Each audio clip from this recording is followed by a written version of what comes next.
Greenland, दुनिया का सबसे बड़ा द्वीप जो बर्फ से ढका है, लेकिन अब वैश्विक राजनीति की आग में घिरता जा रहा है। डोनाल्ड ट्रंप के कार्यकाल में अमेरिका ने ग्रीनलैंड को खरीदने की इच्छा को खुलकर सामने रखा। ये सिर्फ एक प्रस्ताव नहीं था, बल्कि दबाव, धमकी और यहाँ तक कि सैन्य कार्रवाई के संकेत भी दिए गए। लेकिन सवाल ये है, ग्रीनलैंड किसी दुश्मन देश का हिस्सा नहीं है, ये डेनमार्क का क्षेत्र है और डेनमार्क नाटो का सदस्य है।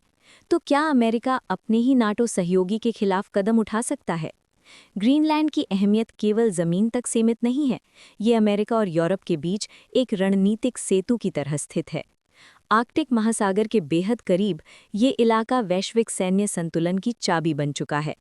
इतिहास गवाह है कि अमेरिका की नज़र ग्रीनलैंड पर नई नहीं है।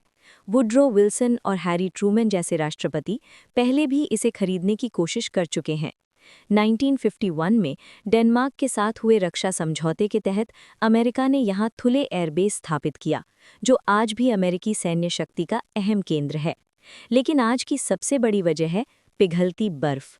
आर्कटिक की बर्फ के नीचे तेल, गैस, सोना और दुर्लभ खनिज संसाधनों का विशाल भंडार छिपा है, जिन पर पूरी दुनिया की नज़र है। सिर्फ संसाधन ही नहीं, नए समुद्री रास्तों ने एशिया और यूरोप के बीच तेज और सस्ते व्यापार का रास्ता खोल दिया है। ये मार्ग स्वेज नहर की तुलना में अरबों डॉलर की बचत कर सकता है।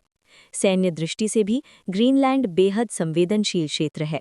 ये रूस की पनडुब्बियों की गतिविधियों पर नज़र रखने वाला एक अहम नेवल चोक पॉइंट है। लेकिन अगर अमेरिका ग्रीनलैंड पर सैन्य कब्जा करता है, तो इसका मतलब होगा नाटो बनाम नाटो। इतिहास में पहली बार एक नाटो देश दूसरे नाटो देश के खिलाफ खड़ा होगा।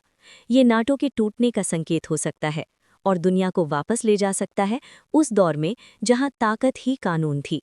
ऐसी स्थिति में रूस और चीन जैसे देश अपना प्रभाव और तेजी से बढ़ा सकते हैं और पूरी दुनिया एक नए, खतरनाक, अस्थिर युग में प्रवेश कर सकती है। ग्रीनलैंड अब सिर्फ बर्फ का द्वीप नहीं, ये आने वाले वैश्विक संघर्षों की शुरुआती रेखा बन चुका है।